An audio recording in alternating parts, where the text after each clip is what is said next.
శ్రీ సచిదానంద సద్గురు సాయినాథ్ మహారాజ్ की जय। ఏకనాథ్ మహారాజ్ దివ్య చరిత్ర అధ్యాయం 13 కృష్ణాష్టమి వేడుకలు। శ్రీ ఏకనాథ్ మహారాజ్ వారు బాల్యం నుంచి ఆధ్యాత్మ చింతనము వైరాగ్యము కలిగిన కారణంగా భగవంతుని ఎందే మనసు లగ్నము చేసి ఈ విశ్వం ఏమిటి, ఈ కంటికి కనిపించే విశ్వానికి కంటికి కనిపించకుండా నడిపే పరమాత్మకు గల అవినాభావ సంబంధం ఏమిటి, కనిపించని ఆ దివ్యశక్తిని ఏ విధంగా పొందాలి, ఎలా సాక్షాత్కరింపజేసుకోవాలి, అట్లెవరి అయినా సాక్షాత్కారం పొంది ఉన్నారా, ఉంటే వారు ఆ మార్గాన్ని సర్వులకు తెలిపి సర్వజనులను ఆ సాక్షాత్కారం పొంది ఉన్నారా, సర్వజనులకు తెలిపి సర్వజనులను ఆ మార్గంలో నడపరా, అలా నడపకపోతే అది స్వార్థమే కానీ పరమార్థ జీవనం కాదు కదా అనే ఆలోచనతో సతమతమైనారు। కొందరు ఆయన ప్రశ్నలను పిచ్చి ప్రశ్నలు అన్నారు। కొందరు పుణ్యాత్ములైన వారు భగవంతుని సాక్షాత్కారం పొందిన వారుంటారు, ఎందుకుండరు? కానీ ప్రతి వారికి నీవు అనుకున్నంత సులభంగా భగవంతుని చూపిస్తారా? మనకెన్నో దుష్కర్మలు పాపకర్మలు అనుభవించాల్సినవి ఉంటాయి, అవన్నీ తీరిపోయినప్పుడు వారు మనకు మార్గదర్శనం చేస్తారని పెద్దలు చెప్పారు, పురాణాలలో ఉంది। అప్పటిదాకా అవి చదువుకోవటమే మన కర్తవ్యము అని చెప్పి తప్పుకున్నారు। కానీ ఏకనాథ్ మహారాజు వారు నిరంతరం మార్గదర్శి అయిన గురువు లభించాలని జిజ్ఞాసతో గురుని పేరు తెలియకపోయినా గురు అంటూ అజ్ఞాత గురుస్మరణం చేస్తూ ఉన్నారు। అటువంటి స్థితిలో భగవానుడే ఒక వృద్ధుని రూపంలో కనిపించి ఆయన తపన తీరేలాగున సద్గురు జనార్దన్ పంత్ అనేవారు దేవగిరి దుర్గంలో ఉన్నారు, వెళ్ళాలనుకుంటే వెళ్ళు అని చెప్పి అంతర్ధానమయ్యారు। ఆ సలహాను ఆయన వెంటనే పాటించారు। 12 సంవత్సరాలు సద్గురుని సేవించి వారి అనుగ్రహంతో భగవత్ సాక్షాత్కారాన్ని పొందినారు। శ్రీ నాథ్ మహారాజ్ వారిలో బాల్యంలో వచ్చిన ప్రశ్నలన్నీ మనకు రానక్కర లేకుండానే తన ప్రబోధనలతో మనలను పునీతం చేస్తూ మనలందరినీ ఉద్ధరించే కార్యక్రమమే తమ జీవిత ధ్యేయంగా పెట్టుకున్నారు। పాప తాప దైన్యాలను పోగొట్టగలిగేది ఒక సద్గురువు మాత్రమేనని గురుగీత చెప్పుచున్నది। గంగా స్నానం పాపాన్ని, చంద్రుని వెన్నెల తాపాన్ని, కల్పవృక్షం దైన్యాన్ని నివారిస్తాయని శాస్త్రం। గంగా స్నానం కొరకైతే నది దాకా కష్టపడి వెళ్ళాలి, చంద్రుని వెన్నెల కొరకైతే కొంతకాలం పౌర్ణమి వచ్చే వరకైనా వేచి ఉండాలి, కల్పవృక్షం కొరకైతే తపస్సు చేయాలి, కానీ ఉన్న చోటనే గురునాథుడు పాప తాప దైన్యాలను నివృత్తి చేయగలరు। ఈ సత్యాన్ని శ్రీనాథ్ మహారాజు వారు తన అనుభవంతో తెలుసుకుని తన భక్తులకు బోధించారు। కాలచక్రం గిర్రున తిరిగింది। ఏకనాథ్ బయటాన్ చేరి సంవత్సరం దాటింది। శ్రీకృష్ణ జన్మాష్టమి పర్వదిన సందర్భంగా జరిపించవలసిన ఉత్సవాలు దగ్గర పడినాయి। ఉత్సవాలు తన ఇంటి ప్రాంగణంలోనే జరిపించాలని నిశ్చయించారు। గిరిజాబాయికి ఊపిరాడనంత పని, కానీ అన్ని పనుల్లో ఊరిలోని అనేక మంది మహిళలు వచ్చి సహాయం అందించారు। ఉత్సవాలన్నీ అన్ని రోజులు అందరికీ సమారాధనకు సరిపడే విధంగా ధాన్యం వదంచుట, పిండ్లు విసురుట, పప్పులు తయారు చేయుట, కారం ఉదంచుట మొదలైన పనులన్నీ అందరూ కలిసి చేస్తున్నారు। ఈ విధమైన సహాయంలో అందించేందుకు వచ్చిన వారందరికీ నిరంతరం ఇక్కడే అన్నప్రసాదన వితరణ జరుగుతూ ఉండేది। గిరిజాబాయి వంటలు అమితమైన రుచిగా తయారు చేసింది। నిరంతర భగవన్నామ సంకీర్తనతో తయారైన ఆ ప్రసాదాలు అమృతమయమైన రుచిని, అపార బలాన్ని వారందరికీ సమకూర్చేవి। వారు రోజంతా పనిచేసిన అలసటను పొందేవారు కాదు। గిరిజాబాయి కూడా అలసిపోయేది కాదు। ఇదంతా పరమాత్మ బలమే అనేది ఆమె। ఏకనాథ్ మహారాజును ఒక గురువుగా ప్రజలంతా గౌరవించటము, తమ ఇబ్బందులను కష్టాలను చెప్పుకోవటము, సమస్యలకు వారు చెప్పే పరిష్కార మార్గాలను అనుసరించటము, తద్వారా సుఖశాంతులు పొంది నిత్యము సత్సంగాలకు వస్తూ ఉండే పామరులను చూచి పైఠాన్ బ్రాహ్మణులకు ఈర్ష్య కలుగుతున్నది। రైతు వారి పనులు చేసుకుని బ్రాహ్మణులైన అయ్యగార్లకు సేవలు అందిస్తూ వారి కన్నుసన్నల్లో మెలుగుతూ ఉండే వారంతా పనులు పూర్తి కాగానే ఎవరితోనూ అవాకులు చవాకులు మాట్లాడకుండా సమయం నియమం పాటిస్తూ సత్సంగం వినటానికి సంకీర్తనలో పాల్గొనేందుకు వెళ్ళి కూర్చుంటున్నారు। ఇది బ్రాహ్మణులకు చిరాకను కలిగింది। అయినా ఏమీ చేయలేక ఎప్పుడైనా ఎక్కడైనా ఏకనాథుని పరిహసించాలి అని పరాభవించాలి అని సమాలోచన చేస్తుండేవారు। ఊరి బయట నివసించే పంచములకు కూడా ఏకనాథ్ చోటిస్తున్నాడు। పంత్ మహారాజ్ వారి ఆదేశమని అందరికీ తెలిసింది। దీన్ని వ్యతిరేకిస్తే తమకు ఏదో ఒక రకంగా హాని కలుగుతుందన్న భయం కూడా ఉన్నది। కానీ ఇంత చిన్న వయసులో ఏకనాథుడు భగవత్కృపకు ఎలా పాత్రుడైనాడు? అనే ప్రశ్నకు సమాధానం మాత్రం వారికి లభించలేదు. వేదాంగాలు పఠించడం ద్వారా భగవతత్వము అవగాహన కాదు, గురుసేవ ద్వారా లభించే గురుకృపయే భగవంతుని అనుగ్రహానికి పాత్రలను చేస్తుంది. ఈ విషయాన్ని విద్యాధికులైన వారికి స్ఫురణకు రాకపోవచ్చు. నాథ్ మహారాజ్ వారి సత్సంగంలో అన్ని కులాల వారు పాల్గొంటారు. అందరూ సేవా కార్యంలో పాల్గొంటారు. స్త్రీలు, పురుషులు, పిల్లలు అందరూ అన్ని పనులు చేస్తుంటారు. ఒకరోజు సేవా కార్యక్రమంలో పాల్గొన్న ఒక నూతన యువకుడు నాథ్ గారి దృష్టిలో పడ్డాడు. అలసట అనేది లేకుండా యంత్రంలాగా అన్ని పనులు చేస్తున్నాడు. వచ్చిన వారంతా నాథ్ గారి ఆశీస్సులు తీసుకుని తమ తమ నివాసాలకు వెళ్ళిపోయిన తర్వాత ఆ నవ యువకుడు మాత్రము నామం చేస్తూ ఇంకా అన్నీ సర్దుతూనే ఉన్నాడు. వంట పాత్రలన్నీ ఆ రాత్రి వేళలోనే కడుగుతున్నాడు. నాథ్ గారు గిరిజాబాయిని కలిసి ఆ యువకుడు ఎవరని అడిగారు. ఆమె నాకేమీ తెలియదు, తమరే పురామాయించి ఉన్నారని అనుకున్నది. అప్పుడు ఆశ్చర్యంతో అతని వద్దకు పోయి, నాయన ఎవరు నీవు, ఏ ఊరు, ఇన్నాళ్ళ నుంచి లేవు, ఈరోజే కనిపిస్తున్నావు, నీ పేరే ఏమిటి అంటూ ప్రేమ పొంగి పొరల్చుండగా పలకరించారు. అతడు, మహారాజ్ తమరికి చెప్పకుండా సేవలో పాల్గొన్నందుకు మన్నించండి అంటూ నమస్కరించగా అతన్ని భుజాలు పట్టి లేపి గుండెలు కత్తుకున్నారు. తాను ఒక అనాథని, క్షత్రియ కులస్థుడని, పేరు ఉద్ధవుడని చెప్పి నాథ్ గారి సేవలో తనకు స్థానం కల్పించమని దయచూపమని వేడుకున్నాడు. నాథ్ మహారాజ్ వారి మనసు కరిగి నీరైపోయింది. ఆనాడు తాను పంత్ మహారాజ్ వారి పాదాలను ఆశ్రయించుట జ్ఞప్తికొచ్చింది. నీళ్లు చిప్పిలిన కళ్ళతో ఉన్న ఉద్ధవుని చూచి ఆయనకు ఆనంద బాష్పాలు ధారగా కారుచుండేసరికి ఏదో మనిద్దరికి అవినాభావ సంబంధం ఉన్నది, భగవంతుడే నిన్ను ఇక్కడికి చేర్చాడు, మనం సంతోషించవలసిన విషయమే ఇది, మహారాజులాగా సేవలు చేసుకో, భగవద్ అనుగ్రహం కలుగుగాక అని దీవించారు. ఆ రోజు నుంచి గిరిజాబాయికి కొన్ని పనుల్లో మంచి సహాయం లభించింది. నిత్యము శ్రీకృష్ణుని కథాశ్రవణం చేసి భక్తులు సంకీర్తనలో పాల్గొని తీర్థప్రసాదాలు స్వీకరిస్తున్నారు. ఎందరో ఆది వ్యాధుల బారిన పడిన వారు వచ్చి ఈ సన్నిధానంలో నివారణను పొంది పోచున్నారు. ఇది ఇంద్రజాలము కాదు, మంత్రమహిమ కాదు, నాథ్ మహారాజ్ వారి వాక్కును భగవంతుడు సత్యం చేస్తున్నాడంతే అని ప్రజలంతా వింతగా చెప్పుకుంటూ పోతున్నారు. కృష్ణుని జన్మదినమున శ్రీకృష్ణ జన్మం గురించి చెప్పమని భక్తులు కోరినారు.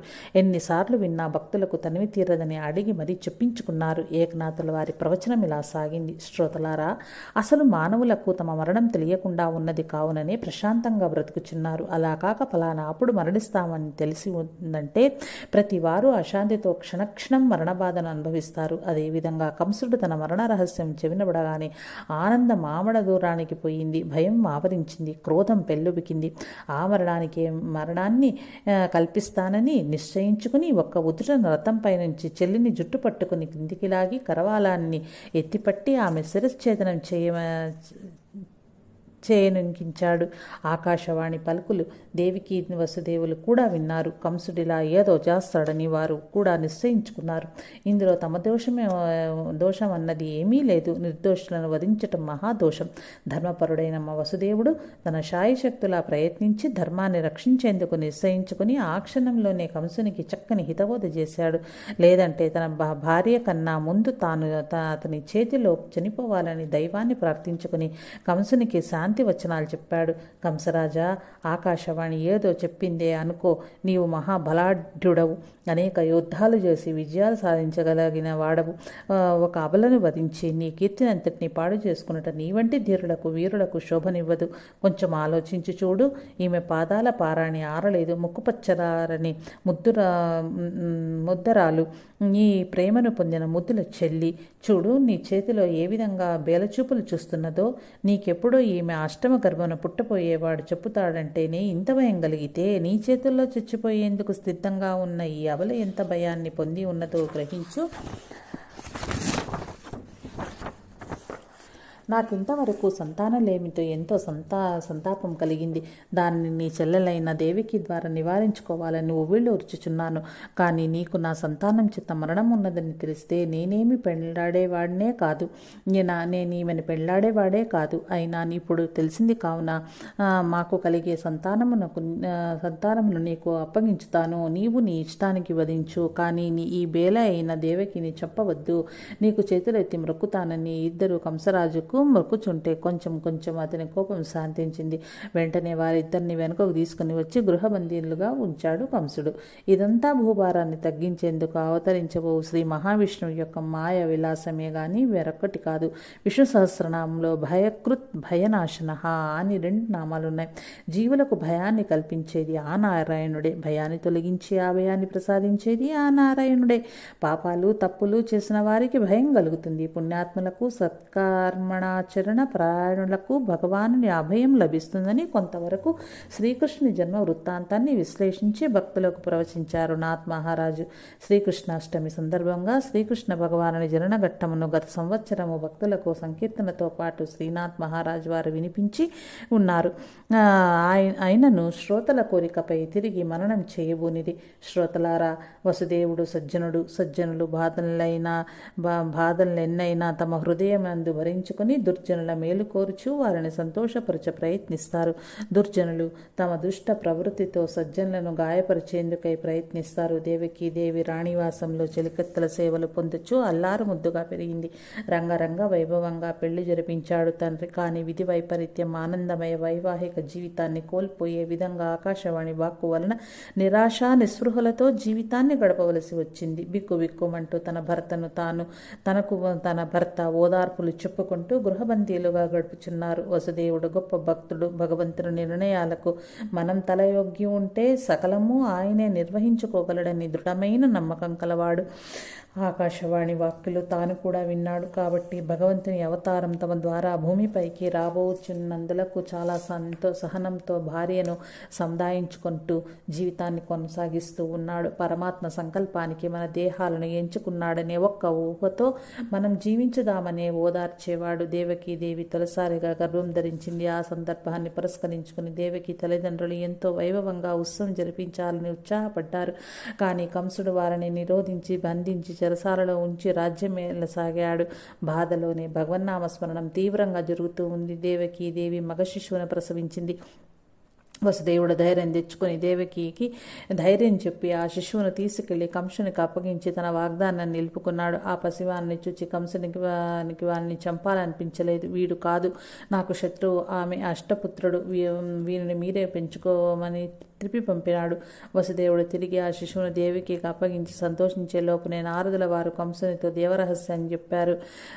దేవకి అష్టమపుత్రుడు ఒక్కడే కాదు, అతడు తన అన్న సహాయంతో నీ ప్రాణాలు హరిస్తాడట అని చెప్పాడు. కంసుడు వెంటనే కోపోద్రిక్తుడై వచ్చి దేవకి హస్తాల నుంచి ఆ శిశువును లాక్కొని ఒక వ్రేటితో చంపేశాడు. ఆమె శోకమునకు అంతులేదు. ఈ దుస్సంఘటన మరపు రాకముందే దైవ సంకల్పం వచ్చి మరలా గర్భం ధరించింది. భార్యాభర్తలు ఇరువురు ఖిన్నులై భగవంతుని ప్రార్థించడం తప్ప చేయగలిగింది ఏమున్నది? ఈసారి కొడుకునే కన్నది. పిల్లవాని ఏడుపు వినగానే కంసుడు వచ్చాడు. ఆ శిశువును లాక్కెళ్ళి చంపేశాడు. దేవకి ఏడుస్తూ ఈ విధంగా అతనికి బలి చేయుటకై నేను బిడ్డలను ఎందుకు కనాలి? ఇక నేనే చనిపోతానని దుఃఖిస్తే వసుదేవుడు ఆమెను ఓదారుస్తూ ఇదంతా ఒక యోగమని భావించుము. భగవంతుని ఆగమనం కొరకు మనం ఈ మాత్రం దుఃఖాన్ని సహించలేమా? చూడు, ఇది భగవంతుని ఆదేశం. మన దేహాలు కూడా అశాశ్వతాలే. పరమాత్మయే నిత్య సత్యుడు. జన్మించిన ప్రతి జీవి మృత్యువు కబళిస్తుంది. ఆకాశవాణి యొక్క హెచ్చరిక కంసుని భయపెట్టింది. నీకు దాని అంతరార్థం బోధపడలేదు. అతన్ని నిర్జించగలవాడు నీ గర్భాన రావాల్సి ఉన్నది కదా. అతన్ని సంహరించి మనలను ఉద్ధరించగల వానికై మన తపస్సు ఈ విధంగా సాగుచున్నది. నీవు ఓర్పు వహించినా మనకు శుభ గడియలు రాగలవు. భగవత్ కార్యము సిద్ధించుటకై మనము మన జీవితములనే త్యాగం సిద్ధపడి ఉన్నప్పుడు మన బిడ్డలను త్యాగం చేయుట కూడా సత్కార్యమేనని భావన చేయుము. మన జీవితములు, మన బిడ్డల జీవితములు అన్నీ భగవంతుని ఇచ్ఛానుసారమే సంకల్పించబడినవని తలంచి ధైర్యం వహింపని బోధించెను. పుణ్యపురుషుడైన భర్త లభించినందులకు సంతోషము, దుష్టుని చేత బిడ్డలు హతమార్చబడుచున్నందులకు దుఃఖము దేవకికి అనుభవించక తప్పలేదు. ఆ విధంగా రోజులు గడుస్తూ 6 బిడ్డలను తనకు అంకితం ఇచ్చింది. దేవకి 7వసారి వారి గర్భం ధరించింది. నిర్లిప్తతయే గాని సంతోషం లేదు. కంసునికి అప్పటి నుంచి నిద్ర పట్టని పరిస్థితి ఏర్పడింది. ఇలా ఉండగా నెలలు నిండే లోపున విష్ణు మాయ వలన ఉన్నట్లుండి గర్భం మాయమైంది. కంసుడికి విచారం ఎక్కువైంది. గర్భస్రావం జరిగిందా అని దాసీలను అడిగాడు. కాలేదన్నారు. ఏమైందంటే ఎవరికి తెలియదు. శ్రీ మహావిష్ణువు యొక్క ఆజ్ఞానుసారం యోగమాయ దేవకి గర్భాన్ని మాయం చేసి వసుదేవుని మొదటి భార్య అయిన రోహిణీదేవి గర్భంలో ప్రవేశపెట్టింది. 6 కొడుకులను కోల్పోయిన భర్తను సవితిని ఓదార్చుదామని వచ్చిన రోహిణి యందు గర్భము యొక్క చిహ్నములు పొడసూపగానే భర్తకు చెప్పి ఆమె వెంటనే నందగోకులానికి వెళ్ళిపోయింది. అక్కడనే మగ శిశువు కన్నది. రోహిణి నందగోకులానికి వచ్చి వేళా విశేషం. నందుని భార్య యశోద గర్భవతి. వారింట ఆనందం వెల్లివిరిసింది. శ్రీమన్నారాయణ ఆజ్ఞ చేత యశోదా గర్భంలో యోగమాయ స్వయంగా శ్రీ శిశువై ఉద్భవించింది. దేవకి గర్భాన శ్రీ మహావిష్ణువు ఉద్భవించాడు. శ్రావణ బహుళ అష్టమి రోహిణి నక్షత్రంలో అర్ధరాత్రి వేళ శంఖచక్ర గదా పుష్పహస్తుడై దివ్య భూషణాలంకృతుడైన శ్రీ మహావిష్ణువు దర్శనంతో పరవశులైనారు దంపతులు. మరుక్షణంలో వసుదేవ శిశువు రూపంలో నన్ను ఇప్పుడే నందగోకులంలో యశోదా ప్రక్కలో ఉంచి అక్కడ జన్మించిన శ్రీ శిశువును దేవకి ఒడిలోకి చేర్చుము, అంతయు శుభంగానే జరుగుతుంది అని ఆదేశించి అదృశ్యుడై మహావిష్ణువు శిశువు రూపమును గోచరించెను. దేవకి వసుదేవులు ఇరువురు ఒకరి మొక్కలొకరు చుచ్చుకొంచుండగా బయట సమస్త జగత్తు గాఢ నిద్రలో ఉండుటను గాంచిరి. ఆ శిశువును చేతిలోనికి తీసుకోగానే వసుదేవుని సంకెళ్ళు ఊడిపోయిను. కారాగారపు తాళములు వాటంతటవే తెరవబడెను. ఈ సంఘటన వలన భగవంతుడు తాను తలపెట్టిన కార్యమును ఎట్లయినా నిర్వహించగలడనే ధైర్యము ఆ దంపతులకు కలిగెను. దేవకి శిశువును ముద్దాడి పంపివేశను. రాత్రికి రాత్రి వసుదేవుడు ఆ శిశువును గొనిపోవుచుండ దారిలో యమునా నది దారి ఒసగెను. నందగోకులం చేరి భగవదాజ్ఞ ప్రకారం చేరెను. శిశువు రూపంలోనున్న యోగమాయ రోదనను విని కంసుడు వచ్చి ఆ పసికందు నొడిసిపెట్టి కాళ్ళు పట్టుకుని పైకి విసిరి కత్తి ఎత్తి పట్టాడు. బిడ్డ రివ్వున ఆకాశ వీధికెగిరి, ఓరి మూర్ఖుడా, నిన్ను సంహరించేవాడు జన్మించాడు, నీకు చావు తప్పదని 3 సార్లు చెప్పి అదృశ్యమైంది. నిజంగానే మృత్యువుకు భయపడేవాడు మూర్ఖుడు కాక జ్ఞాని ఎలా అవుతాడు? కంసునికి ఆ రోజు నుంచి వ్యాకులము మృత్యుభయము ఏకమై వేధించసాగింది. శ్రోతలారా, ఈశ్వరుని లీలలను గ్రహించగలిగిన వారు జ్ఞానులు, గ్రహించలేక అశాంతితో అల్మటించేవారు అజ్ఞానులు అని బోధించి ఆ రోజున అందరికీ మహాప్రసాదాన్ని పంచి ఆనందపరిచారు. శ్రీకృష్ణ జననము లీలలు ఎన్ని మారులు విన్నను విసుగురాదని శ్రోతలు కొనియాడారు. శ్రీకృష్ణ లీలలు. నాథ్ మహారాజ్ శ్రీకృష్ణ పరమాత్మని యొక్క జననమును చెప్పి సభాసదులందరికీ అందున్న దైవలీలలను మహత్తును వివరిస్తున్నారు. శ్రీకృష్ణుడు యశోదమ్మ పెంపులో హాయిగా పెరుగుచున్నాడు. అగ్రజుడైన బలరాముడును రోహిణి మాత అక్కడే ఉన్నారు. నందరాజు యొక్క ఔదార్యం కొనియాడదగినది. యశోదమ్మ గర్భాన జన్మించింది యోగ మాయ అని ఆయనకు తెలియదు. అయినా కంసుడు తన బిడ్డను చంపుతాడని తెలిసి కూడా వసుదేవుని కొడుకుకు బదులుగా ఆడపిల్లని ఇచ్చి పంపాడంటే అదే అసలైన త్యాగం. స్వామి భక్తి, రాజభక్తి, దైవభక్తి అటువంటి సుగుణములు ఉండబట్టే నందరాజు వద్ద శ్రీకృష్ణుడు పెరిగి కార్యము సాధించాలని నిర్ణయించుకున్నాడు. అంతేకాదు నందరాజు ఎంతో జ్ఞాని కాబట్టే కొంత పెరిగి పెద్దవాడైన తర్వాత బలరాముణ్ణి కృష్ణుని మధురకు పంపేటప్పుడు ఏమాత్రం బాధపడలేదు. మామూలు పామరుల వలె పంపనని పట్టుబట్టలేదు. యశోదమ్మ చిన్ని కృష్ణుడి మీద గొల్ల వనితలు చెప్పిన చాడీలన్నీ నందరాజునకు చెప్పిన ఆయన అన్నీ విని వ్రజ వనితల భాగ్యానికి లోలోన పొంగిపోయినాడు. నందరాజు శ్రీకృష్ణుడు సాక్షాత్ విష్ణు భగవానుడని, కంసరాజును అంతం చేయటానికే వచ్చాడని, అవతార పురుషుడని తెలుసు. పూతన మొదలగు అనేక మంది రాక్షసులను సంహరించిన వాడు శ్రీకృష్ణుడు. ఎప్పటికప్పుడు ఆయా సందర్భాలలో నందరాజు లోలోన సంతసించిన పైకి ఏమీ జరగనట్లే యశోదతోనూ వ్రజవాసులతోనూ ప్రవర్తించి తన అంతరంగం బయటపడకుండా జాగ్రత్త పడినాడు. ఏమాత్రం పొరపాటైనా తన కొడుకు కాదు కృష్ణుడు తెలిస్తే యశోదమ్మ అతన్ని అమిత ప్రేమతో చూచుటకు ఇష్టపడదని ఆ రహస్యాన్ని ఏమాత్రం తెలియనీయకుండా కడుపులోనే దాచుకున్న మహాత్ముడు నందరాజు. స్త్రీల యొక్క సహజ స్వభావమును సంపూర్ణంగా ఎరిగినటువంటి వాడు. అతని సంతోషమంతా పరమాత్మను కొంతకాలమైనా మనం పెంచగలుగుతున్నాము. దేవకి వసుదేవుల ఆ మాత్రం భాగ్యానికి నోచుకోలేదే అని బాధపడేవాడు. ఏ వ్యక్తికైనా దైవరహస్యం అనేది తెలిస్తే దాన్ని దాచి ఉంచడానికి ఎంతో మనోనిగ్రహం కావాలి. ఈ సూత్రం ద్వారా మనకు నందరాజు యొక్క ధీరత్వము, ఉదారత, త్యాగ గుణము, జ్ఞానం అన్నీ ప్రస్ఫుటంగా తెలుస్తాయి.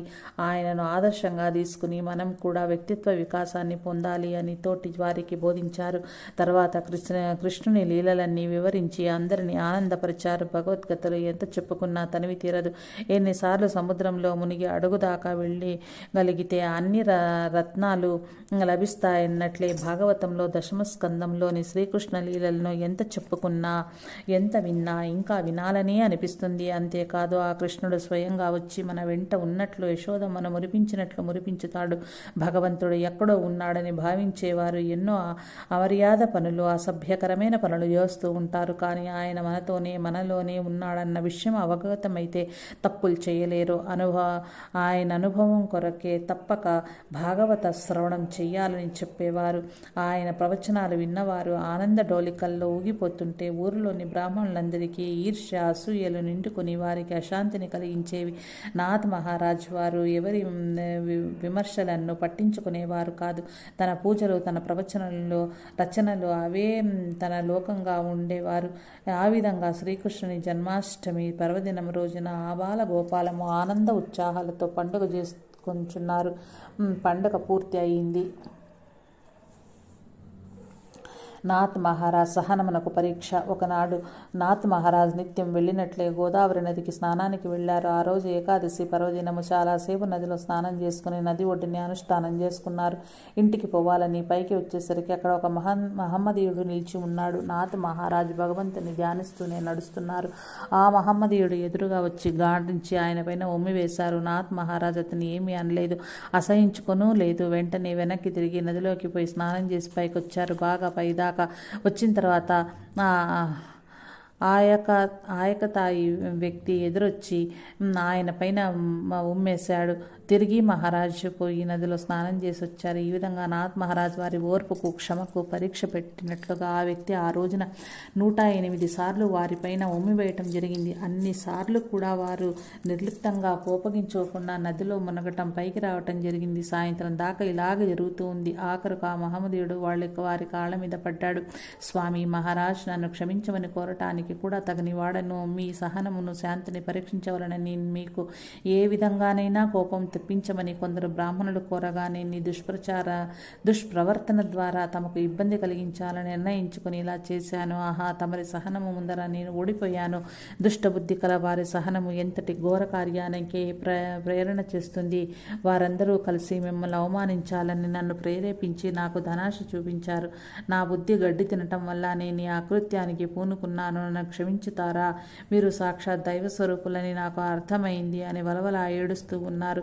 నాథ్ మహారాజ్ వారు ఏమాత్రం కోపం అనేది లేకుండా శాంతిమూర్తి ప్రసన్నమైన కంఠస్వరముతో, సోదరా, ఇందులో నీ దోషం ఏముంది? వారు కోరారు, నీవు చేశావు, అది నాకు మేలే అయ్యింది. ఎలాగంటే ఇన్ని రోజులుగా గోదావరి తీరవాసం చేస్తూ కూడా 108 సార్లు స్నానం ఒక్కరోజైనా చేయలేకపోయాను. ఈ రోజున నీ పుణ్యమా అని 108 సార్లు చేయగలిగాను. నీకు ధన్యవాదాలు తెలుపుకుంటున్నాను. నీవేమీ బాధపడే పని లేదు. హాయిగా ఇంటికి వెళ్ళు అని అనునయ వాక్యాలు చెప్పుకుంటే అతడు కళ్ళ వెంట ఇంతటి మహానుభావునికి హాని తలపెట్టినానని అని కన్నీరు కార్చుకుంటూ ఆయనకు మరీ నమస్కారాలు చేశాడు. ఈ సమాచారం అంతా ఆ ఊరి బ్రాహ్మణులు ఎవరైతే ఆ తురుష్కుడిని ప్రేరేపించారో వారికి తెలిసింది. తర్వాత ఎప్పుడైనా నాథ్ మహారాజ్ వారికి ఎదురుపడితే వారు తలదించుకుని త్రోవలో తప్పుకొని అంటరాని వారి వలె దూరంగా పోయేవారు. భగవంతుని సేవలో ఏకనాథులు వారికి రోజొక క్షణంగా గడిచిపోతూ ఉండేది. ఉద్ధవుడనే సేవకుడు సకలము పూజకు ఏర్పాటు చేసేవాడు. ఎంతమందికైనా అలుపు లేకుండా వంటలు వండి భోజనాలు ఏర్పాట్లు గిరిజాబాయి చేస్తూ ఉండేది. అలా రోజులు గడుస్తూ ఉన్నాయి. నాథ్ గారికి ఒకనాడు గురునాథుడైన శ్రీ జనార్దన్ పంత్ మహారాజు వారిని దర్శించాలని ప్రగాఢమైన కోరిక తపనగా రూపుదిద్దుకున్నది. వారి అనుమతి లేనిదే వారిని దర్శించుకున్నట్టుకు పోరాదు. ఏం చెయ్యాలి? నాథ్ మహారాజ్ వారికి ఏం తోచకుండా ఉంది. అంతలో గురుదేవుల వద్ద నుండి ఒక వ్యక్తితో కబురొచ్చింది. ఒకసారి నాథ్ మహారాజును వచ్చి వెళ్ళమని చెప్పి పంపించారు. నాథ్ గారి సంతోషానికి మేరలేదు. దేవగిరికి పోవాలి, వారి సన్నిధిలో ఆనందం అనుభవించాలనే గాని వర్ణించ సాధ్యం కాదు అనుకున్నారు. ఈశ్వర సంకల్పము ఈ సృష్టిలోని ఏ శక్తిని కూడా ఎదిరించుటకు సమర్థవంతమైనది కాదు. ఈ విషయాన్ని నిరంతరం మనసునందు ఉంచుకున్న వారు స్థితప్రజ్ఞులు. తమ సంకల్పాలను భగవత్ సంకల్పంతో అనుసంధానం చేసుకోగలుగుటే భగవంతుడే స్థితప్రజ్ఞత్వానికి మొదటి మెట్టు. వారు తమ జీవితాన్నంతటినీ భగవంతుడు చూపిన బాటలో నడవటానికి నిశ్చయించుకున్నారు. కావున ఆ బాటలో ముళ్ళున్నా రాళ్లున్నా చివరికి పెద్ద పర్వతాలు ఎదురైనా చలించరు, చింతించరు, భయపడరు. ముళ్ళు రాళ్ళు ఉంటే ఎలాగో అలాగా తొలగించుకుంటారు. మరి పర్వతాలు ఎదురైతే ఎలాగా అనే ప్రశ్న సాధారణ వ్యక్తులకు కలగవచ్చు. భక్తి పరాకాష్ఠకు చేరినప్పుడు స్థితప్రజ్ఞుడైన భక్తుడు సర్వభారాలను భగవంతునికి అప్పగించాడు. కావున ఇప్పటి వరకు నడిపించిన వాడు భగవంతుడే, ఇప్పుడు ముందుకు తీసుకువెళ్ళవలసిన వాడు కూడా భగవంతుడే. నేను ప్రత్యేకంగా లేను అని నిశ్చలంగా మరింతసేపు భక్తిభావంతో స్మరిస్తూ ఉంటారు. అది పర్వతమే కానీ లేక పర్వతం వంటి అవరోధమేనా కానీ ఈశ్వర కృప వల్ల తొలగిపోతుంది. ఇది భక్తుల అనుభవం, స్థితప్రజ్ఞుల లక్షణం. ప్రసాదే సర్వదుఃఖానాం హానిరస్యోపజాయతే ప్రసన్నచేత సహ్యాసు బుద్ధిర్పర్యవతిష్ఠతి. స్థితప్రజ్ఞుడు ప్రసన్నమైన బుద్ధిగా అనగా నిర్మలమైన బుద్ధి కలిగి ఉండుట చేత అతనికి ఏ దుఃఖము కూడా హాని కలిగించదు. సుఖ దుఃఖముల ఎందు సమబుద్ధి కలిగి రాగద్వేషం రెండింటికి అంటకుండా ఉంటాడు. అతని బుద్ధి స్థిరత్వం కలిగి ఉండును, అతని ప్రజ్ఞ స్థిరమైనది అని గీతాచార్యుడు అర్జునకు బోధించారు. ఏకనాథ్ మహారాజ్ వారు శ్రీకృష్ణ జయంతి సందర్భంగా వారింటిలో జరిగే ప్రవచనాల్లో కృష్ణ జన్మఘట్టం చెప్పారు. ఈశ్వర సంకల్పం ఎంత బలమైనదో నన్న విషయాన్ని శ్రోతలకు వినిపించారు. ఏకాదశి రోజు తిరిగి ఈ విధంగా పరమాత్మని దుష్ట సంహరణ గురించి ప్రవచనం చెప్తారు. శ్రోతలారా, కంసుడు ఎంత బలవంతుడైనను భగవద్భక్తి లేనివాడు భగవంతుని యందు భక్తి లేని వానికి మృత్యుభయం తప్పదు. అతనికి ఆకాశవాణి వార్త విన్నప్పటి నుంచి భయమే ఆవరించింది. ఆ భయం అనేక అనర్థాలు చేసేందుకు దోహదకారి అయింది. తల్లిదండ్రులను, దేవకీ దేవులను కారాగారంలో ఉంచాడు. ఇప్పుడు దేవకీ గర్భ సంజాతకులందరినీ హతమార్చినప్పటికీ తనను హతమార్చువాడు ఎక్కడో పుట్టి పెరుగుతూ ఉన్నాడని ఈ నవజాత శ్రీ శిశువు చెప్పింది విని మరింత విహ్వలుడైనాడు. అతనికి ఎటు చూచినా మృత్యుఘోష వినిపించసాగింది. ఈ ప్రపంచం మొత్తాన్ని హతమార్చాలన్నంత ఆవేశం కలిగింది. కర్తవ్యం బోధపడలేదు. మహాబలవంతులైన రాక్షసులందరినీ ఆహ్వానించాడు. వారి ద్వారా ఎక్కడ పుట్టిన పెరుగుతున్నటువంటి పసిపాపులందరినీ స్త్రీ పురుష భేదం లేకుండా వధించమన్నాడు. వారతని ఆజ్ఞ ప్రకారం చేస్తూ పోయారు. ఇలా నియమింపబడిన వారందరూ తమ తమ కర్తవ్యాన్ని పూర్తి చేసుకుంటూ పోయి చివరకు నందగోకులం చేరి శ్రీకృష్ణుని చేత హతమార్చబడినారు. ఒకరి తర్వాత మరొకరుగా రాక్షసులు అక్కడికి పోయి చూస్తూ ఉన్నారు చస్తూ ఉన్నారు కాబట్టి తనను హతమార్చే వాడు కూడా అక్కడనే ఉన్నాడని కంసుడు నిర్ణయించుకున్నాడు. కంసునికి భయం ఇంకా ఎక్కువైంది. ఎలాగో ఏ క్షణంలోనో తన వైరి చేతుల్లో చంపబడతానేమోననే ఆలోచన అతని ఆహారం తిననీయలేదు, నిద్రపోనీయటం లేదు. ఈ రకంగా 7 సంవత్సరాలు వేదనాపూరితమైన జీవితాన్ని గడిపాడు. భగవద్దర్శనం కోరి తపస్సు చేసేవారు కూడా నిద్రాహారాలు మాని తపస్సు చేస్తారు. వారి కోరిక నెరవేర్చేందుకు పరమాత్మ తన శాంత స్వరూపాన్ని దర్శింపజేసి సంతోషపెడతారు. కంసుడు భయంతో మృత్యువును స్మరిస్తూ తపస్సు చేశాడు కాబట్టి పరమాత్మ అతనికి మృత్యురూపంగానే దర్శనమిచ్చాడు. కంసునికి అతన్ని దర్శించాలని బుద్ధి కలిగింది. అక్రూరునితో ఇలాగ చెప్పి పంపించాడు. మన రాజ్యంలో వీరులు ఎక్కడ ఉన్నా వారిని మనం తెలుసుకొని గౌరవించాలి. కాబట్టి నందగోకులంలోని వీరుల్ని సాదరంగా ఆహ్వానించి మన సభకు తీసుకుని రమ్మని చెప్పి పంపించాడు. ఆ క్రూరునికి చాలా బాధ కలిగింది. కంసుడు దుర్మార్గుడు, నిరపరాధులందరినీ వధిస్తూ బాధిస్తూ ఏడిపిస్తున్నాడు. ఆ పసివారి మీద వీడి కళ్ళు పడ్డాయి. వారికి ఏమి హాని పెడతాడో దీనికై నన్ను ప్రేరేపించినాడే అని భగవంతుడా నాపై దయచూపమని శ్రీహరిని ప్రార్థించుకుని బయలుదేరినాడు. కంసుడు ఏర్పాటు చేయించిన రథంలో ప్రయాణించిన నందగోకులం చేరుకున్నాడు. అక్కడి వారికి మహారాజు వద్ద నుంచి ఆహ్వానం వచ్చిందని నందరాజు కుమారులు ఇరువురిని తీసుకుని రమ్మని ఆజ్ఞ అయిందని చెప్పాడు. బలరామ శ్రీకృష్ణ ఇరువురును సంతోషంగా ఉత్సవంగా ప్రయాణానికి ఉత్సాహంగా ప్రయాణానికి ఇష్టపడ్డారు. నందగోపునికి అసలు రహస్యం తెలుసు. అంతేకాక ఆయన స్థితప్రజ్ఞుడు, రాజభక్తి నిరతుడు. ఎంత గొప్ప ధైర్యవంతుడు కాకుంటే వసుదేవుని సంతానాన్ని కాపాడటానికి తన సంతానాన్ని త్యాగం చేస్తాడు అని లోగడ చెప్పాను. అతడు అక్రూరునితో కూడా మామూలుగానే సంభాషించి యశోదమ్మ శ్రీకృష్ణుని వదిలి ఉండలేదంటే కానీ తాను నిర్లిప్తంగానే వ్యవహరిస్తున్నాడు. శ్రీకృష్ణుని వదిలి ఉండలేదంటాడే గాని తాను నిర్లిప్తుడుగానే వ్యవహరిస్తాడు. యశోదమ్మ ససేమిరా మధురా నగరానికి శ్రీకృష్ణుని పంపనంటుంది. మనకేమి రాజుగారి సన్మానాలు అక్కర్లేదు. రాజాజ్ఞ అంటే కూడా ఆమె వినదు, దుఃఖిస్తుంది. చివరికి నందులని వలన కాకపోతే శ్రీకృష్ణుడు ఇచ్చే తల్లికి నచ్చజెప్పి తనకు పట్నం చూడాలని కోరికగా ఉందని ఒక్కసారి వెళ్ళి వస్తానని చేతిలో చెయ్యి వేస్తే అప్పుడు ఆమె సమ్మతిస్తుంది. ఇక బయలుదేరే సమయానికి బలరామకృష్ణులు ఇరువురిని రథం ఎక్కించుకున్న తర్వాత గోపగోపి జనమంతా వచ్చి అడ్డుపడతారు. అక్రూరుడెంత చెప్పినా వారు మా కృష్ణుని నీవు తీసుకుపోయే వీల్లేదని ఆటంకపరుస్తారు. ఎందుకంటే వారు రోజు పాలు పెరుగు విక్రయించేందుటకై మధురాపట్నానికి వెళ్తూనే ఉంటారు. కంసరాజు దుర్మార్గం అంతా వారికి తెలుసు. ఈ చిన్న పిల్లలను పిలిపించి ఆ రాజు ఏమి అఘాయిత్యం చేస్తాడోనని వారి భయం. చివరికి రథం కదలనీయకుండా చేసిన ఆ వ్రజవాసులతో శ్రీకృష్ణ పరమాత్మ స్నేహపూర్వకమైన హితవాక్యాలను పలికి వారి మనసులను శాంతింపచేసి రథాన్ని ముందుకు పోనీయమంటారు. అయినా వ్రజవాసులు అనేక మంది బయలుదేరి మధురా నగరంలో రేపు ఏమి జరుగుతుందో చూద్దామని వెనకాలే కాలినడకను అనుసరిస్తారు. మరునాడు రాజసభలో ఏమి జరుగుతుందో అని అందరికీ ఆందోళనగానే ఉంది. అక్రూరుడు రథం నడుపుతూ వస్తుంటే ద్రోవలో సంధ్యావందనం చేసుకుంటానని రథం ఆపి యమునా నదిలో మునిగిన వాడు చాలాసేపు అలానే ఉండిపోయాడు. అపారమైన ధైర్యం కలిగింది. బాగా చీకటి పడింది. తర్వాత వచ్చి ఆశ్చర్యంగా చూస్తూ శ్రీకృష్ణునికి నమస్కరించాడు. ఎందుకు ఇలా చేస్తున్నావని అడిగాడు కృష్ణుడు. నీవు సామాన్య బాలకుడవు కాదు, దుష్ట సంహారివైన శ్రీహరివే.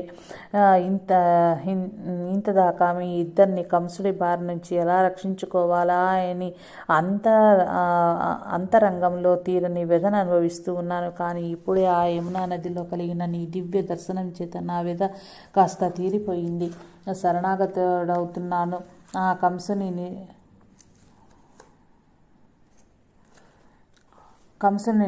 నిర్జించి నిరపరాధులందరినీ రక్షించే తరుణం ఆసన్నమైనదని నాకెంతో సంతోషంగా ఉంది. మీ ఇద్దరిని నందగోకులం నుంచి తరలిస్తున్నప్పటి నుండి నేను ఇప్పటి వరకు అనుభవించిన మనోవ్యాకులత ఇంతని చెప్పలేను. కృష్ణ, నిన్ను కన్నవారు ధన్యులు, పుణ్యమూర్తులు. నీ సాహచర్యంలోని మాధుర్యాన్ని చవిచొచ్చిన వారు కాబట్టే వ్రజవాసులందరూ నిన్ను విడిచి ఉండలేమని అడ్డుకుంటున్నారు. వారెంతో పుణ్యాత్ములు అయ్యా అని తన అనుభవాన్ని ఇలా వర్ణించాడు. రథం పైన ఉన్న మూర్ఖులే నదీ మధ్యంలో దర్శనమిచ్చారు. మళ్ళీ పైకి లేస్తే రథం పైనే ఉన్నారు. మళ్ళీ నీటిలో చూస్తే శ్రీ మహావిష్ణు దర్శనమిచ్చారు.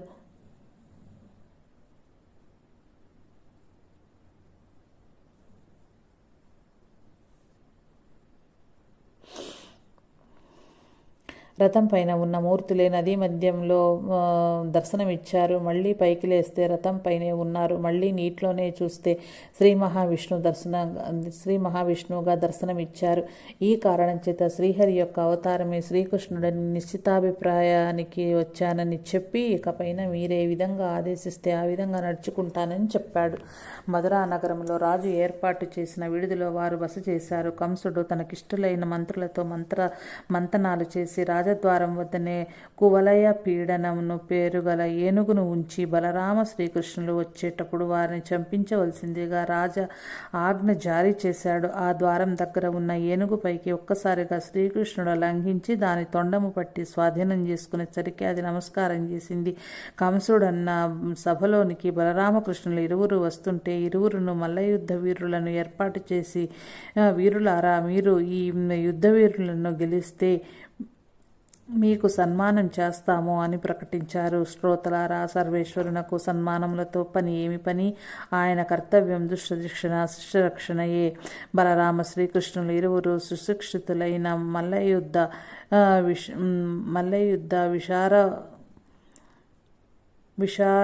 విశారదుల వలె ఆ మల్లవీరులపై పడి ఆటలాడుకున్నట్లు వారిని ఎత్తి పడివేసిరి. వారిని ఓడిస్తున్న సమయంలో కంసుడు కళ్ళారా చూస్తూ గుండెల్లో భయం చోటు చేసుకునగా లేచి లోపలికి పోసాగాడు. శ్రీకృష్ణుడు అది కనిపెట్టి ఒక ఉదురున కంసునిపైకి లంఘించి అతని ఆయువు పట్టును పిడిగుద్దులు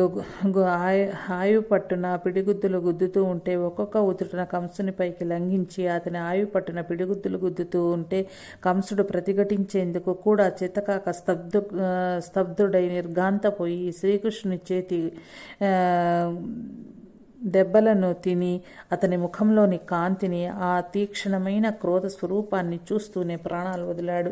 ఈ విధంగా కంసుని వధించిన తదుపరి అనేక మంది దుష్టులైన పరివారంను దూరంగా పారిపోయి ప్రాణాలు దక్కించుకున్నారు. బలరామ శ్రీకృష్ణులు ఇద్దరును ముందుగా తల్లిదండ్రులను, తాతగారును, అమ్మమ్మలను చెర విడిపించారు.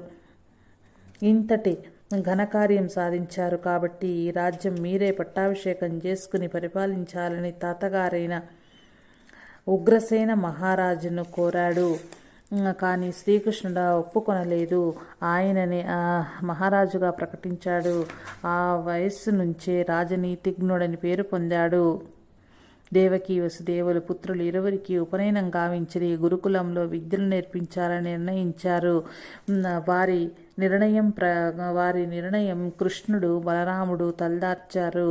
ఈ విషయాలన్నీ నందగోకుల వాసులు వచ్చి తెలుసుకుని తిరిగి వెళ్ళి గోకులంలో చెప్పారు. అన్నీ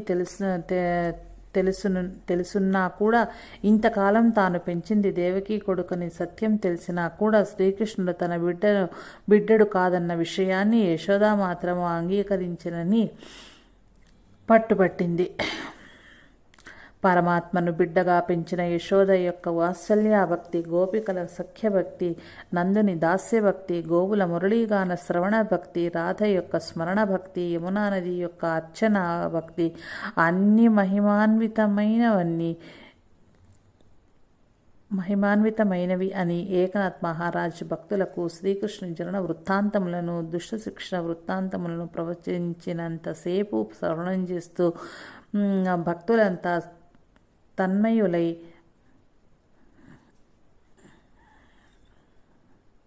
దేహాన్ని మర్చినారు. తదుపరి పూజ, హారతి చేసి అందరికీ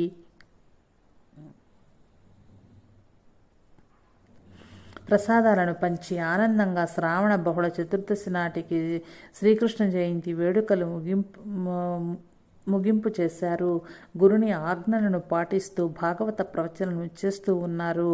రామకృష్ణ హరి జై జై, పాండురంగ హరి జై జై.